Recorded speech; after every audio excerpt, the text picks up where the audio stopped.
तो हम एमएलएम के जो स्तंभ हैं, 4 स्तंभ, उसकी चर्चा करते हैं। जो मैंने आपको यहाँ नेम दिखा है, list making, invitation, plan, presentation और फॉलो अप। ये स्टेप बाय स्टेप ही हो सकते हैं, आप इसको आगे पीछे नहीं कर सकते। तो सबसे पहला है लिस्ट मेकिंग, यानी सूची बनाना।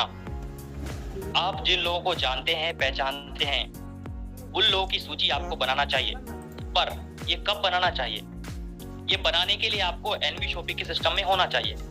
अगर आप एनवी शॉपी के सिस्टम में हैं, एनवी शॉपी के सिस्टम को जानते हैं, उसको समझते हैं, आपको टेक्निकल नॉलेज है, आपको प्लान दिखाना आता है, तो आप लिस्ट बनाना चालू कर सकते हैं। तो लिस्ट बनाने के लिए, यहाँ पे सूची बनाने के लिए मैंने बताया कि जो भी लोग, जिन्हें भी आप जानते हैं, उन सब लोगों के नेम आप अपनी सूची में रख सकते हैं। उसके लिए कुछ रेटिंग्स भी होती है, जैसे हॉट मार्केट या वार्म मार्केट या कोल्ड मार्केट। ये क्या होती है, ये भी हम समझेंगे। अब लिस्ट बनानी है। लिस्ट बनाने के 2 तरीके, या तो आप रैंडमली लिस्ट बना सकते, जिसका नाम याद आ जाए उसका आप लिस्ट में नाम लिख सकते। वो आप या तो अपनी कॉन्टैक्ट लिस्ट जो आपकी मोबाइल फोन के अंदर होती है, उसके थ्रू लिस्ट बना सकते हैं। या फिर आप, एक फॉर्मूला है मार्केट में बहुत फेमस है, उस फॉर्मूले का नाम है फ्रेंड्स। फ्रेंड्स के जो हर एक अल्फाबेट है, उस हर अल्फाबेट का एक फुल फॉर्म, एक पूरा नाम है, एक मीनिंग। तो मैं आपको फ्रेंड्स फॉर्मूला बता देता हूँ पहले, ये है क्या। इसके आधार पे आप इजीली लिस्ट बना सकते हैं। वैसे फॉर्मूला होती है, फ्रेंड्स में सबसे पहला अल्फाबेट आता है एफ। एफ का मतलब भी फ्रेंड्स होता है, यानी कि जो भी आपके दोस्त हैं, जो आपके मित्र लोग हैं, उनकी सबसे पहले लिस्ट में नाम रखिए। सेकेंड अल्फाबेट है आर। आर का मतलब है रिलेटिव्स, जो आपके संबंधी लोग हैं, रिश्तेदार लोग हैं। उसके बाद आप यानी इंस्टीट्यूशनल, आपके स्कूल के दोस्त हो सकते हैं, या आपके जिस भी इंस्टीट्यूट में आप पढ़े लिखे हैं, इंस्टीट्यूशनल फ्रेंड्स, उन सब की लिस्ट के अंदर आप नाम लिख सकते हैं। चौथा अल्फाबेट है ई। ई का मतलब होता है एम्प्लॉइज, जो भी कर्मचारी टाइप के लोग हैं, आप उन्हें अपनी लिस्ट में शामिल कर सकते हैं। उसके बाद आती है एन, नेबर्स, आपके अड़ोसी पड़ोसी। हाँ, अगर आपका बिजनेस में आपका पड़ोसी नहीं है, तो आप देखेंगे कुछ महीने बाद या कुछ साल बाद वो किसी और के बिजनेस में होगा। तो अपने पड़ोसी को जरूर शामिल कर लें, वरना वो आपको गालियां देगा बाद में जब आप सफल हो जाएंगे। उसके बाद डी यानी ड्रीमर्स, जो भी जिन लोगों को आप जानते हैं, जिनके सपने हैं या वो हमेशा बात करते रहते, जोशीले रहते हैं, उन लोगों के नाम भी अपनी लिस्ट में शामिल कर लीजिए। आखिरी अल्फाबेट है एस। इसका मतलब है स्ट्रेंजर्स, जो आपको चलते फिरते रास्ते पे कभी मिल जाते हैं, कभी जिम गए तो जिम में मिल जाते हैं, कभी आप बस में सफर कर रहे हैं, ट्रेन में सफर कर रहे हैं, आपको कहीं भी अनजान रास्ते पे, अनजान जगह पे मिल जाते हैं स्ट्रेंजर्स। आप इन्हें भी अपनी लिस्ट में अंत में शामिल कर सकते हैं। ये लिस्ट आप इस फॉर्मूले के हिसाब से बनाएंगे तो एक अच्छी लिस्ट बन जाएगी। इस लिस्ट को बनाने का एक फॉर्मेट भी मैं आपको बताऊंगा अभी। यहाँ पे आपको सबसे पहले जो मार्केट है आपका, हॉट मार्केट और वार्म मार्केट, यहीं से स्टार्टिंग करनी है आपको। कोल्ड मार्केट पे बाद में आएंगे। वैसे कहते हैं कि जो भी आप नेटवर्किंग में आए हैं अब तक, जिस भी कंपनी आपने अब तक काम किया, एनवी शॉपी में काम किया और कर रहे हैं, तो आपका जो भी टीम बना होगा, मैं पूरे उम्मीद से पूरे दावे से कह सकता हूँ कि आपकी अधिकांश टीम कोल्ड मार्केट से बनी होगी। पर हमें स्टार्टिंग हॉट से ही करनी पड़ेगी, ये सिस्टम है हमारा। यहाँ पे कुछ सम टिप्स मैं आपको देना चाहता हूँ कि लिस्ट बनाते समय आपको कभी भी किसी को भी आप प्रीजज नहीं कर सकते कि ये ज़्यादा समझदार है, ये कम समझदार है, ये पागल है, ये ऐसा है, ये पढ़ा लिखा है, ये अनपढ़ है, इसके पास ज़्यादा पैसे, इसके पास कम पैसे, ऐसा कुछ आप प्रीजज नहीं कर सकते। ये जुड़ेगा कि नहीं जुड़ेगा वो कुछ मत सोचिए। आपका काम अभी सिर्फ हमारा कर्म करना है कि आपको सिर्फ लिस्ट बनानी है, सूची बनानी है। जिनको आप जानते हैं उन्हीं की सूची बनाएं। तो अब बढ़ते हैं, लिस्ट का फॉर्मूला हमने समझ लिया कि लिस्ट हम बनाएंगे कैसे, कहाँ से हमें संपर्क मिलेंगे। तो संपर्क कई तरीके से हम हासिल कर सकते हैं। इस फॉर्मूले के तहत आप जो भी संपर्क आपके पास है उन्हें फिल्टर कर सकते हैं। आपके पास जो भी कॉन्टैक्ट लिस्ट है उसमें से कॉन्टैक्ट निकाल लीजिए। और भी तरीके हैं, डिजिटली तरीके भी हैं, वो सब हम आगे बात करेंगे। फिलहाल सिस्टम की तरफ चलते हैं। Format of list. अभी जो लिस्ट आप बनाने वाले हैं इसका फॉर्मेट कैसा होगा, यहाँ पे मैंने इस तरह का टेबल एग्जाम्पल के लिए बना के लाया आपके लिए स्पेशल। सबसे पहले आप सीरियल नंबर लिखेंगे, उसके बाद नेम, उसी व्यक्ति का मोबाइल नंबर, फिर address, age, occupation, money, time और रेटिंग। रेटिंग का मतलब मैंने यहाँ आपको बताया था hot market, warm market, cold market. ये हॉट, वार्म और कोल्ड ये रेटिंग में लिखना है। हॉट का मतलब आपको बता देता हूँ।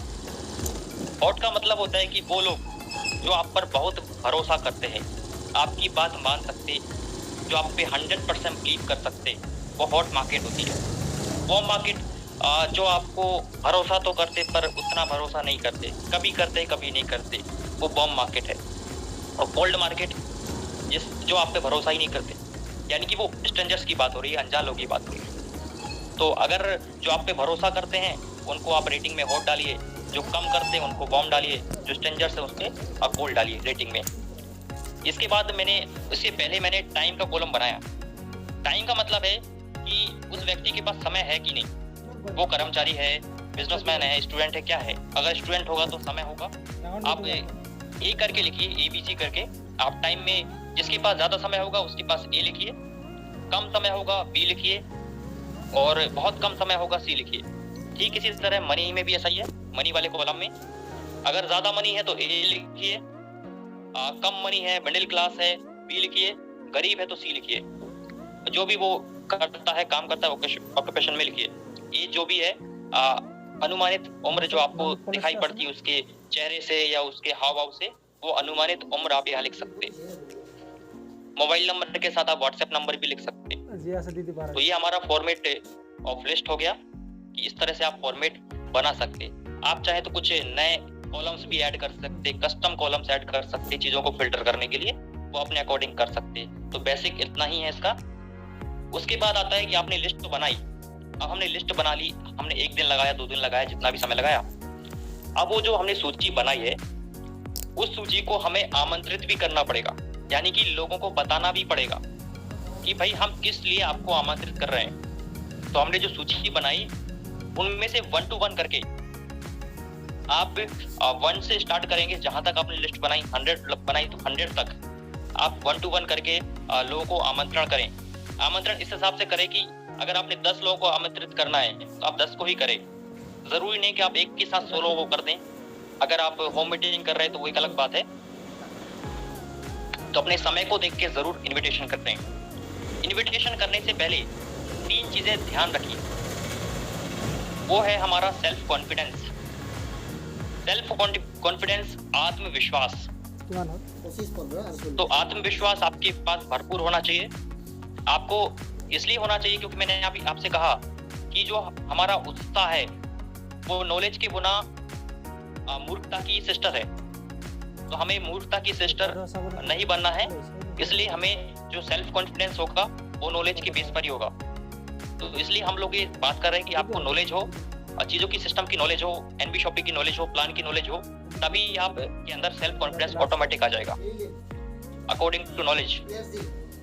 उसके बाद हमें दूसरी चीज याद रखनी है, हाई एनर्जी। आपके अंदर आप एनर्जेटिक होने चाहिए, आपके अंदर उत्साह होना चाहिए। तो उत्साह के लिए आप या तो म्यूजिक सुन सकते हैं या फिर आप किसी किताब को पढ़ सकते हैं, जो भी आपको अच्छा लगे, जिससे भी आपको एनर्जी मिलती है वो आपका अलग अलग हो सकता है हर एक व्यक्ति का। और थर्ड चीज हमें याद रखनी है, डोंट पर्सनली, क्योंकि हम सब इंसान हैं, किसी को बुरा भी लग सकता, नहीं भी लग सकता, किसी का ईगो भी होता, हर्ट भी हो जाता, तो हमें पर्सनली नहीं लेना। यहाँ पे 4 प्रकार के लोग आपको मिलेंगे जो आपकी लिस्ट में होंगे। आपकी लिस्ट में 4 टाइप्स के पीपल होंगे, जिसमें पहले नंबर पे आते हैं वो लोग जो MLM कभी नहीं जानते, जो MLM नहीं जानते, मल्टी लेवल मार्केटिंग जिन्होंने कभी किया ही नहीं, वो जानते ही नहीं है क्या होता है। तो ये लोग जो होते हैं ना, इनको आप बहुत इजी तरीके से अपने सिस्टम में ला सकते हैं, क्योंकि ये ज्यादा क्वेश्चन भी नहीं पूछते, इनको ज्यादा कुछ पता भी नहीं होता, तो आप जो कहेंगे वो उस पर भरोसा कर लेंगे। सेकंड, वो लोग जो MLM को सुने हुए होते हैं लेकिन किया कभी नहीं। तो आप उन सुने हुए लोगों को लेकिन किया कभी नहीं, उन लोगों को भी सिस्टम में इजीली ला सकते हैं, क्योंकि ये थोड़े कम सवाल पूछते हैं। जो एमएलएम नहीं जानते उनसे थोड़े ज़्यादा पूछते हैं, लेकिन जो एमएलएम कर चुके हैं ना उनसे कम पूछते हैं। तो ये भी इजी होते हैं। इनको आप जस्ट सिंपल सा प्लान बताएंगे कि soap with us and change your life, इसके इर्द गिर्द का प्लान आप बताएंगे तो ये आपके साथ जुड़ जाएंगे। और तीसरे वो लोग जो एमएलएम कर रहे जैसे आप मैं और बाकी सब लोग जो एमएलएम में हैं, नेटवर्कर्स, तो ये जो लोग हैं ना, इनको आमंत्रित करने से पहले या इनको प्लान दिखाने से पहले आपके पास सिस्टम की पक्की नॉलेज होनी चाहिए, क्योंकि ये soap with us in your life in सब की बात नहीं करते। ये आपकी कैलकुलेशन पे बात करते हैं, ये आपके बाइनरी, मैट्रिक्स, जनरेशन ऐसे वर्ड्स यूज करते हैं, ये पीवी वर्ड यूज करते हैं, बीबी वर्ड यूज करते हैं, यानी जो टेक्निकल टर्म्स होते हैं वो टेक्निकल टर्म्स पे बात करते हैं। तो इसलिए सिस्टम पक्का होना चाहिए आपके पास, इसका नॉलेज। और चौथे वो लोग हैं जो एमएलएम कर चुके हैं और छोड़ भी चुके हैं। तो जो कर चुके हैं और छोड़ चुके हैं, इन लोगों से थोड़ा हमें निपटना पड़ता है, क्योंकि ये एक स्नेक की तरह होते हैं, कोबरे की तरह होते हैं। ये कभी भी आपके नए डिस्ट्रीब्यूटर को हमेशा काटने की फिराक में होते हैं। ऐसे बहुत से लोग मुझे कॉल करते हैं जो कर चुके हैं लेकिन वो काटने की फिराक में होते हैं हमेशा। तो वो मजाक करने के लिए आएंगे आपके साथ, या फिर और भी चीजें हो सकती है। तो 4 तरह के पीपल हैं।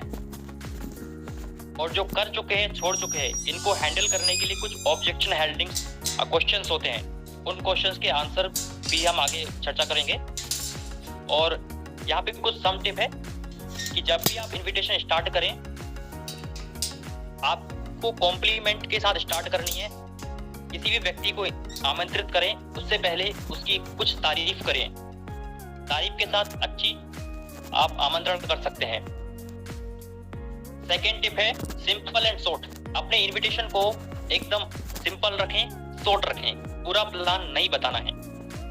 और इनविटेशन के वक्त हमेशा डेट टाइम की चिंता करें, क्योंकि हमें डेट टाइम ही फिक्स करनी है, तभी तो हम उसे एक फिक्स टाइम पर प्लान दिखा पाएंगे। तो ये हमारा दूसरा स्तंभ कंप्लीट होता है, जिसका नाम है आमंत्रण, इनविटेशन या अप्रोच करना। अभी हमने जो लिस्ट बनाई है उनमें जो अलग अलग कैटेगरी के लोग थे, हॉट कस्टमर, वार्म कस्टमर या अलग अलग कैटेगरी के लोग, उन्हें कैसे अप्रोच करनी है। तो अप्रोच के यहाँ पे मैंने 3 तरीके आपके लिए लेके आया हूँ। तरीके और भी होते हैं पर ये 3 मुख्य होते हैं, टाइप्स ऑफ अप्रोच। तो यहाँ पे फर्स्ट अप्रोच है डायरेक्ट अप्रोच। मैंने आपको पहले ही बता दिया कि स्टार्ट करने से पहले तारीफ करें। तो डायरेक्ट अप्रोच पहली अप्रोच है। ये उन लोगों पे अप्लाई होती है जिनकी रेटिंग हॉट होगी, यानी जो आपके हॉट मार्केट के प्रोस्पेक्ट्स हैं उन पर आपकी डायरेक्ट अप्रोच आप कर सकते हैं। यहाँ पे मैं 2 चीज क्लियर करना चाहता हूँ, एक प्रोस्पेक्ट को और दूसरा कस्टमर को। देखिए प्रोस्पेक्ट और कस्टमर 2 अलग अलग चीजें होती हैं। मैं इन दोनों वर्ड का थोड़ा अर्थ बताना चाहता हूँ। प्रोस्पेक्ट का मतलब होता है संभावित ग्राहक, जिसकी संभावना है। अगर अपन एनबी शॉपी की बात करें तो एनबी शॉपी में तो 10 प्रकार के सेगमेंट है। यहाँ एजुकेशन भी है, यहाँ हेल्थ भी है, यहाँ ग्रोसरी भी है, यहाँ पे टोटल प्रोडक्ट्स हैं। तो हमारी संभावित जो ग्राहक होंगे वो इस प्रोडक्ट को इस्तेमाल करने वाले सारे लोग होंगे, और वो लोग जो इनकम कमाना चाहते होंगे। अगर कोई हेल्थ कंपनी होती है तो उसके संभावित ग्राहक हेल्थ के आसपास के होंगे। तो प्रोस्पेक्ट का मतलब संभावित ग्राहक, तो हमें संभावित ग्राहक खोजने हैं। और दूसरा जो वर्ड था कस्टमर, कस्टमर का मतलब होता है ग्राहक। वैसे तो एक कस्टमर यानी कस्टमर, वैसे इसका मतलब ये नहीं है। तो कस्टमर का अर्थ है जो आपसे कम एक बार कुछ भी परचेस कर ले, वो आपका कस्टमर है। कम से कम एक बार कुछ भी परचेस करने वाला व्यक्ति आपका ग्राहक होता है। ग्राहक यानी ग्रहण करने वाला, कुछ ना कुछ एक बार ग्रहण किया है उसने आपसे, कुछ परचेस किया है, वो ग्राहक है। तो डायरेक्ट अप्रोच में कह रहा था जो आपके हॉट मार्केट पे यूज होती है। अब आपको हॉट मार्केट मैंने बताया कि वो लोग जो आप पे 100% बिलीव करते हैं वो हॉट मार्केट होती है। जैसे कि आपके बहुत गहरे दोस्त कहते ना हमारा जिगरी यार है तो वो जिगरी यारों पे ये डायरेक्ट अप्रोच यूज हो सकती है। आपके फैमिली मेंबर्स, उन पे भी यूज हो सकती है। तो आप उनको डायरेक्टली बता सकते हैं कि मेरे पास एक बिजनेस अपॉर्चुनिटी है, अगर हम दोनों मिलकर इसको काम करें तो हम एक अच्छी इनकम यहाँ से जनरेट कर सकते हैं। आप डायरेक्टली बता सकते हैं, इनको घुमा फिराने की जरूरत नहीं पड़ती इनको। और दूसरी अप्रोच होती है इनडायरेक्ट अप्रोच। ये इनडायरेक्ट अप्रोच उन लोगों पे इस्तेमाल हो सकती है जो आपके वार्म मार्केट में आते हैं, जिनकी रेटिंग वार्म होगी, वो इनडायरेक्ट अप्रोच से ही आएंगे आपके पास। देखिए, मैं आमंत्रण की बात कर रहा हूँ, भूलिएगा मत। तो यहाँ पे ध्यान देना है कि वार्म मार्केट पर इनडायरेक्ट अप्रोच काम आएगी। अब इनडायरेक्ट अप्रोच का एग्जाम्पल, फॉर एग्जाम्पल, आपका एक दोस्त है, दूर का दोस्त है, जो आप पे 100% बिलीव नहीं करता, थोड़ा बहुत करता है, 50%, 60%। आप उसको फोन लगाएंगे, आप उसको बताएंगे, एनबी शॉपी के बारे में नहीं बताएंगे। आप उसको बताएंगे कि देख भाई, पहले तो आपका जो भी इंट्रोडक्शन है वो सब हो जाएगा। देख भाई, मैंने एक बिजनेस स्टार्ट किया है और मैं इस एरिया का ये हूँ, या फिर मैं इस एरिया में काम करना चाह रहा हूँ, इस एरिया को में वेंडर्स टाई अप करना है मुझे, या 1000 लोग कस्टमर्स बनाने हैं। तो अगर तेरी नज़र में कुछ हो, कोई व्यक्ति हो, एजुकेटेड हो, काम करना चाहता हो, पैसे कमाना चाहता हो, महीने के 50,000 के आसपास उसकी इनकम करना चाहे वो, तो ऐसा व्यक्ति अगर तुम्हारी नज़र में हो तो मुझे बताना। तो ऐसा करके आप इनडायरेक्टली अप्रोच कर सकते हैं। तो वो खुद ही आपसे पूछेगा, मैं किसी और को क्यों, मैं खुद भी तो हूँ, मुझे खुद बताइए। तो ऐसा करके कई के एग्जाम्पल हो सकता है। तो ये एग्जाम्पल्स की कुछ वीडियोस भी है, मैं आपको ग्रुप के अंदर फॉरवर्ड कर दूंगा। तरह तरह के एग्जाम्पल्स हैं जो मैंने कलेक्ट किए अलग अलग जगह से, तो आपको फॉरवर्ड कर दूंगा। उसके बाद थर्ड अप्रोच है ओपिनियन अप्रोच। ये अप्रोच थोड़ी सी ध्यानपूर्वक करनी चाहिए, क्योंकि ये अप्रोच उन लोगों पे अप्लाई होती है जो ना तो आपके हॉट कस्टमर भी हो सकते हैं, और वार्म कस्टमर भी हो सकते हैं, या स्ट्रेंजर भी हो सकते हैं, यानी कि ओल्ड कस्टमर। ये तीनों पे इस्तेमाल हो सकती है। लेकिन यहाँ पे कुछ फिल्टर है, कुछ कंडीशन है कि जो आपसे उम्र में बड़े हैं, जो आपसे ज्यादा पढ़े लिखे हैं, एजुकेशन में, क्वालिफिकेशंस में, या आपसे ज्यादा सक्सेसफुल हैं, या आपसे ज्यादा पैसे वाले अमीर हैं, उन लोगों पे अप्लाई करने के लिए ओपिनियन अप्रोच काम आती है। अभी आपको एक मनोवैज्ञानिक तथ्य बताना चाहता हूँ। ये कि जो हमारा अहंकार होता है, ईगो होता है, ये हर आदमी में होता है। हर आदमी स्वाभिमानी होना चाहता है, उसको स्वाभिमान चाहिए। तो अगर आप उम्र में बड़े लोगों को अपनी तरफ से कुछ ज्ञान देंगे, कुछ उन्हें बताएंगे, तो हो सकता है कि कुछ लोग, सभी नहीं, कुछ अपवाद भी हो सकते हैं, कुछ लोग का जो ईगो है, जो अहंकार है, वो उसको ठेस पहुंच जाए। क्योंकि ऐसा होता है, बड़ा आया हमें बताने वाला, ऐसा होता है। तो उन लोगों को डायरेक्टली तो नहीं बता सकते, तो उनको क्या करना है, उनको सजेशन लेना है कि देखिए सर या मैडम, आप मेरे से उम्र में बड़े हैं, आप जो भी आपके चाचा फूफा जो कुछ भी है, आप उनका नाम लीजिए कि आप मेरे से उम्र में बड़े हैं, आपने इतनी जिंदगी देखी है, आपको अनुभव है, और आप इस बिजनेस में सक्सेसफुल रहे हैं, आप एक बिजनेस भी कर रहे हैं, या आपकी क्वालिफिकेशन अच्छी है, आप एक सफल आदमी हैं, आप एक पैसे वाले आदमी हैं, आपको फाइनेंस की, पैसे की अच्छी नॉलेज है। तो आप मुझे क्या एक बिजनेस के बारे में बता सकते हैं? मेरे पास एक बिजनेस आया है, मेरे एक दोस्त ने मुझे भेजा है, एक वीडियो है, क्या ये वीडियो देख के आप मुझे समझा सकते हैं कि ये बिजनेस कैसा है, क्या मुझे करना चाहिए कि नहीं करना चाहिए? आपको तो इतना अनुभव है। कुछ इस तरह से आप ओपिनियन अप्रोच कर सकते हैं। इसकी भी एग्जाम्पल्स की वीडियोस मैं आपको सेंड कर दूंगा ग्रुप में। तो ये हमारा अप्रोच हो गया। तो अभी हमारे 2 स्तंभ समाप्त हुए। पहला हमारा था लिस्ट मेकिंग और सेकंड इनविटेशन। अब आपने किसी व्यक्ति को इनवाइट कर लिया, एक डेट और टाइम फिक्स करने के बाद, ध्यान दीजिएगा, आपको डेट टाइम जरूर फिक्स कर लेना है। आप 2 टाइम फिक्स कर सकते हैं, या तो सुबह या शाम, ऐसा करके आप कोई भी एक टाइम जब आप दोनों फ्री हो, एक नेगोशिएशन विन विन सिचुएशन हो, उसमें आप टाइम फिक्स कर लीजिए डेट के साथ। और उस टाइम और डेट पे आपको जरूर पहुंच जाना है, अगर आपको जाना है तो। यदि कस्टमर को आना है तो उसने याद दिला दें।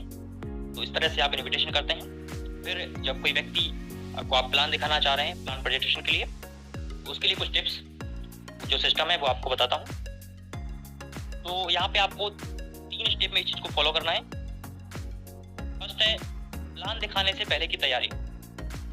आपको प्लान दिखाने से पहले कुछ तैयारी करनी पड़ती है, वो तैयारी क्या है कि जहाँ भी आप प्लान दिखाएं वहाँ पे शोर शराबा ना हो, एक सुनसान जगह होनी चाहिए, क्योंकि डिस्टरबेंस ना हो तो अच्छा रहता है। डिस्टरबेंस रहेगा, यदि कोई व्यापारी व्यक्ति है, कोई दुकान चलाता है और आप उसको प्लान दिखाने के लिए जा रहे हैं, तो दुकान पे प्लान ना दिखाएं, क्योंकि कस्टमर आता जाता रहता है तो डिस्टरबेंस हो जाएगा। तो हो सके तो उससे थोड़ा टाइम लीजिए, थोड़ा सा जो भी आपने लिया है एक सुनसान जगह पे प्लान दिखाएं उसे। उसके बाद आपका जो ड्रेस कोड है डिसिप्लिन के साथ होना चाहिए, डिसिप्लिन होना चाहिए। आप एक अच्छे ड्रेस कोड में होना चाहिए, आपकी पर्सनालिटी, क्योंकि आपकी जो बॉडी लैंग्वेज है उससे ज़्यादा फर्क पड़ता है, ना कि आपकी बातों से। आप जो भी प्लान दिखाने वाले उससे कम फर्क पड़ेगा, आपकी बॉडी लैंग्वेज से ज़्यादा फर्क पड़ेगा। इसके बहुत सारे एग्जाम्पल मार्केट में उपलब्ध है सर। अगर मैं एक होटल की बात करूँ जहाँ की मैनेजर या जो सेल्स गर्ल होती है वो अक्सर लड़कियाँ होती हैं। क्यों? क्योंकि महिला को मना करना लोगों को अच्छा नहीं लगता। ये सेल्स की बहुत बड़ी टेक्निक है जो हर जगह इस्तेमाल होती है। तो क्योंकि महिलाओं को मना करना किसी को अच्छा नहीं लगता, यही कारण कि ज्यादातर जो सेल्स में जॉब्स होती है वो गर्ल्स के लिए होती है, महिलाओं के लिए होती है, उन्हीं को ज्यादा प्रायोरिटी मिल जाती है, क्योंकि हर बिजनेसमैन ये बात जानता है। तो आपकी ड्रेस कोड बहुत अच्छी होनी चाहिए, डिसिप्लिन्ड बॉडी लैंग्वेज। और तीसरी चीज, आपके जो भी जरूरी टूल्स हैं एनबी शॉपी के प्रति, डायरी, व्हाइट पेज हो या कैसा भी पेज हो, डायरी, साथ में एक अच्छा पेन जो चलता हो, ऐसा नहीं कि आधा पेन हो जो चले ही ना, तो एक अच्छा पेन।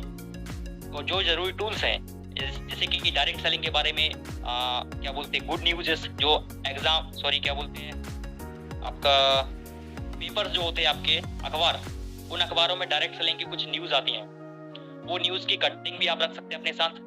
ऐसी कटिंग मेरे पास पड़ी हुई है, मैं आपको व्हाट्सएप पे शेयर कर दूंगा, आप उनके प्रिंट आउट निकाल सकते हैं। जितने भी जरूरी टूल्स हैं, बैग हो गया आपका, लैपटॉप हो तो लैपटॉप, और जो भी आपकी पीडीएफ फाइल्स हैं, वीडियोस हैं, वो सब अपने मोबाइल में कलेक्ट करके रखिए। चाहे वो टेस्टिमोनियल की वीडियोस हों, जैसे एनबी शॉपी ने भी कुछ वीडियोस बनाए हैं, जितने भी लीडर्स थे उन्होंने टेस्टिमोनियल बनाए थे कि मैं ये लीडर हूँ, मेरा ये नाम है, मेरे ये अपलाइन है, मैं इतने दिनों से एनबी शॉपी में काम कर रहा हूँ और मुझे इतनी वीडियोस अभी एनबी शॉपी ने बनाए हैं अपने हेड ऑफिस में, वो वीडियोस भी अपने पास रखें। वो वीडियोस के लिंक भी मेरे पास हैं, मैं आपको फॉरवर्ड कर दूंगा। तो जरूरी टूल्स और डायरीज के साथ हमेशा प्लान दिखाने से पहले तैयार रहें। सेकंड स्टेप आती है प्लान दिखाना। अब आपको प्लान दिखाना है, आप दोनों प्रोस्पेक्ट्स और आप एक टेबल के सामने हैं, हो सकता है आप टेबल के सामने हो सकता है आप मोबाइल पे हो, क्योंकि मोबाइल से भी प्लान दिखा सकते हैं या जूम ऐप के थ्रू भी प्लान दिखा सकते हैं। तो प्लान दिखाते समय आपको जो भी बात करनी है उस पर आप हमेशा एक रिलेशन बनाने की कोशिश करें अपने प्रोस्पेक्ट के साथ। वो रिलेशन किसी भी तरह का हो सकता है, बिल्ड अ रिलेशन, और उस बातों में आपके प्रोस्पेक्ट का प्राइमरी मोटिवेटिंग फैक्टर PMF इसको कहते हैं, ये पता करने की कोशिश करें। किसी का प्राइमरी मोटिवेटिंग फैक्टर हो सकता है कि उसे कार लेनी हो, तो आप कार की ज़्यादा बात करें। आप कार कैसे वो ले सकता है इस सिस्टम से, वो उसको बताएं कि आप इस सिस्टम से कुछ इस तरह से 10,000 की पेयर मैचिंग के साथ आप कार ले सकते, यानी कि कार फंड ले सकते 25 लाख रुपए वाला। तो इस तरह से आप अलग अलग PMF पता कर सकते, फाइंड कर सकते अपने कस्टमर्स, अपने प्रोस्पेक्ट्स का। किसी का सपना है ट्रेवल का, तो आप उन्हें बोनंजा बता सकते, थाईलैंड टूर बता सकते, मनाली का टूर चल रहा है वो बता सकते। तो ऐसा अलग अलग लोगों का PMF होता है, उनकी ख्वाहिशें होती हैं, आप उन ख्वाहिशों पे ज़्यादा फोकस करें। और जो भी आप प्लान दिखाएं वो बहुत ही सिंपल और शॉर्ट एंड क्लीन होना चाहिए। दोस्तों, सिंपल, शॉर्ट और क्लीन, ये तीनों वर्ड ना आज के ज़माने में हर बिजनेस में इस्तेमाल होते हैं। अगर मैं गूगल की बात करूं तो गूगल स्टार्ट हुआ था, उससे पहले एक और सर्च इंजन था जिसका नाम था याहू। उस टाइम दुनिया का सबसे फेमस सर्च इंजन माना जाता था, लेकिन उसके बाद जैसे ही याहू आने के बाद गूगल आया, तो याहू की जो इमेज थी वो डाउन होती गई, उसकी लोकप्रियता खत्म होती गई और गूगल बढ़ता गया। ऐसा क्यों होगा? इसका एक ही जवाब था, वो तीन वर्ड हैं, सिंपल, शॉर्ट एंड क्लीन। क्योंकि गूगल का इंटरफेस सिंपल है, शॉर्ट है, क्लीन है। जैसे आपका प्लान प्रेजेंटेशन भी सिंपल, शॉर्ट एंड क्लीन होना चाहिए। आप जिस डायरी में हैंड राइटिंग से अपने प्लान को दिखा रहे हैं उसमें एकदम अच्छे शब्दों से लिखे मस्त कस्टमर को दिखाएं, सिंपल तरीके से दिखाएं। तो सिंपल रखें, और प्लान दिखाते टाइम हमेशा अपने कस्टमर से कनेक्शन बना के रखें, क्योंकि हो सकता है आपका जो प्रोस्पेक्ट है वो प्लान देखते टाइम इधर उधर भटक जाए या वो कुछ और सोचने लग जाए। तो इसलिए 4-5 मिनट में यस नो कुछ ना कुछ सवाल करिए, कुछ ना कुछ एक्टिविटी कराएं, तो इससे कनेक्शन बना रहता है। तो मैं अभी पूछना चाहता हूँ कि क्या मेरी वॉइस और प्रेजेंटेशन अभी परफेक्ट आप सभी लोगों को सुनाई और दिखाई दे रही है? प्लीज कोई कंफर्म करें, चैट के थ्रू बता सकते हैं सर।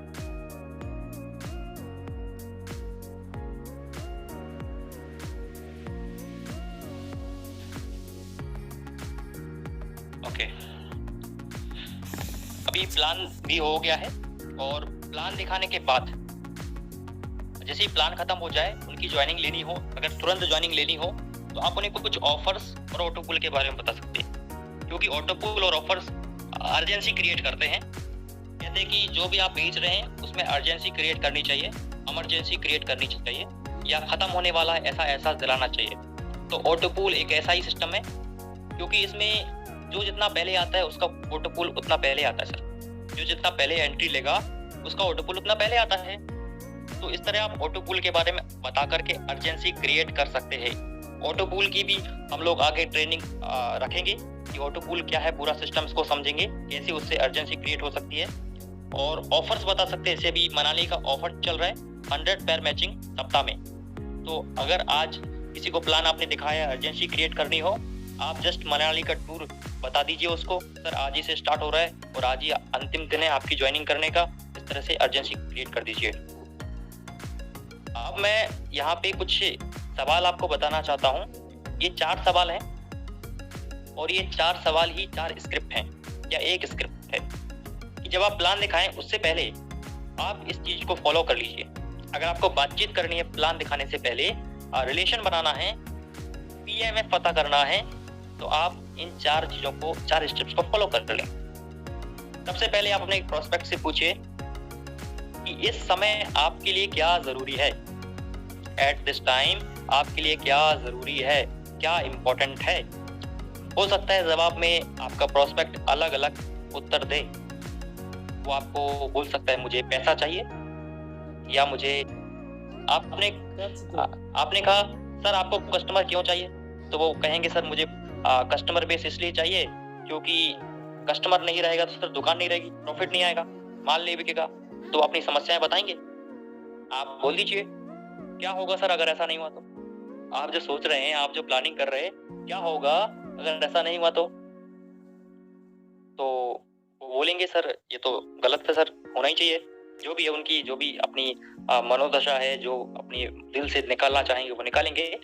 आपको बोलना है सर कैसा रहेगा अगर मैं आपको इसका सलूशन दे दूं, आपका कस्टमर बेस बनाने में आपकी हेल्प कैसे हो, आप कैसे स्थायी कस्टमर बेस बना सकते हैं, उसका सलूशन आपको दे दूं। वो पूछेंगे कैसे भाई, तो बस आप वेंडर का प्लान बता दीजिए सिंपल शॉर्ट क्लीन तरीके से, और इसी चीज को आप हर तरह से इस्तेमाल कर सकते हैं, चाहे तिजारत की आईडी हो या एनबी शॉपिंग की आईडी लेनी हो, हर प्लान में इस चीज को इस्तेमाल किया जा सकता है मेरे भाई। ये हमारा 3rd पिलर, तीसरा आधार स्तंभ प्लान प्रेजेंटेशन समाप्त होता है अभी। ये तो था हमारा लॉन्ग प्लान प्रेजेंटेशन। लेकिन कभी कभी क्या होता है, आप चलते फिरते रास्ते पे जाते हैं तो आपको शॉर्ट प्रेजेंटेशन की जरूरत पड़ती है, तो शॉर्ट प्रेजेंटेशन भी दे सकते हैं, उसका मैं आपको फिर कभी बताऊंगा। अभी मैं 4थे स्तंभ की तरफ चलता हूँ, फॉलो अप। आपने प्लान दिखा दिया, सब कुछ हो गया, आप घर पे आ गए। प्लान दिखाने के 24 से 72 घंटों के भीतर आपको फॉलो अप जरूर कर लेना है। ये फॉलो अप का नियम है। कल मैंने बताया था कि अगर आप 100 लोगों को प्लान दिखाते हैं तो उसमें 70 से 75 लोग फॉलो अप के दौरान ही जुड़ेंगे। अधिकांश लोग फॉलो अप के दौरान ही ज्वाइन करते हैं। क्या पूछना है कि आपने फोन लगाया, पहले तो जो भी उनके हालचाल है वो पूछ लेने का। उसके बाद आप उनसे पूछिए कि आपने जो प्लान देखा, हमने जो डिस्कस किया था एक अपॉर्चुनिटी के बारे में, ये अपॉर्चुनिटी के बारे में इसको देखते टाइम आपको क्या अच्छा दिखा या क्या अच्छा लगा। तो हमें क्या अच्छा दिखा, हमें अच्छे के बारे में ही पूछना है। हमें यह नहीं पूछना है कि आपको प्लान कैसा लगा, क्योंकि कैसा लगा ऐसा पूछा ना तो वो अच्छा और बुरा दोनों बता सकता है, क्योंकि उसके पास कंट्रोल है। आपने सवाल ही ऐसा पूछा, तो आपको सवाल ऐसा नहीं पूछना है। आपको पूछना है आपको इसमें क्या अच्छा दिखा या लगा, क्योंकि हम अच्छा ही पूछ रहे हैं तो उत्तर भी अच्छा ही आएगा। ठीक है सर, तो ऐसा आपको फॉलोअप में क्वेश्चन पूछ लेना है फॉलोअप करते दौरान। और जो भी आपने प्रॉमिस किया था कि आप प्लान दिखाने के बाद कि मैं आपको PDF फाइल भेजूंगा या ये वीडियो भेज दूंगा, जो भी आपका प्रॉमिस था उसको कंप्लीट कर दीजिए। और यदि तब भी व्यक्ति फॉलोअप में ज्वाइन नहीं करता है, आपको आईडी नहीं देता है, क्लोजिंग नहीं होती है, तो आप अगली मीटिंग फिक्स कर लीजिए। और यहाँ पे कुछ सम टिप्स है कि आप यहाँ पे इमरजेंसी और अर्जेंसी क्रिएट करने के लिए ऑफर्स और बोनंजा की बात कर सकते हैं या ऑटो पूल का सिस्टम बात कर सकते हैं। तो ये चीज़ है। और तब भी यदि गिरी से गिरी हालत में भी आपके पास आईडी नहीं आती है तो आप बेहतर समय का इंतजार करें, वही अच्छा है, क्योंकि आप ज़्यादा भी उसे फोर्स नहीं कर सकते हैं। अभी चलते हैं नेक्स्ट स्लाइड की तरफ। कॉमन क्वेश्चंस जो अक्सर फॉलोअप के दौरान आते हैं कि मेरे पास पैसा नहीं है, मेरे पास समय नहीं है, मेरे पास नॉलेज नहीं है। ऐसा प्रोस्पेक्ट आपसे सवाल पूछता, मेरे पास जो ऐसी कंपनियां कई देखी, कई आती हैं, कई लूटती हैं, कई जाती हैं, टिकती तक नहीं है, ऐसे सवाल आपके पास आते हैं। कॉमन क्वेश्चंस, मैं काम नहीं करूंगा तो क्या मुझे इनकम आएगा, ऐसे और भी क्वेश्चंस आते हैं। इन सभी क्वेश्चंस का एक ही फॉर्मूला है, 3 स्टेप फॉर्मूला। आपको क्या बोलना है अगर सामने से क्वेश्चन आया मेरे पास नॉलेज नहीं है, आपके प्रोस्पेक्ट ने पूछा, आप कहेंगे आप बिल्कुल सही कह रहे हैं सर। स्माइल के साथ बोलिए आप बिल्कुल सही कह रहे हैं, मुझे भी ऐसा ही लगता था, पर जब मैंने इसको समझा, मैं कंपनी की मीटिंग में आया, मैंने कंपनी को सिस्टम को समझा, वहां से नॉलेज लिया, तब मैंने पाया या मैंने जाना कि नॉलेज को हम ले सकते हैं। नॉलेज ना होना कोई बड़ी बात नहीं है। तो यहाँ पे ध्यान दीजिएगा कि हम जो भी उत्तर देने वाले हैं उसका कभी भी सीधा जवाब नहीं देना हमको, क्योंकि हमें जवाब नहीं देना है। वो इसलिए नहीं देना है क्योंकि इससे सामने वाला जो प्रोस्पेक्ट है उसका ईगो हर्ट हो सकता है।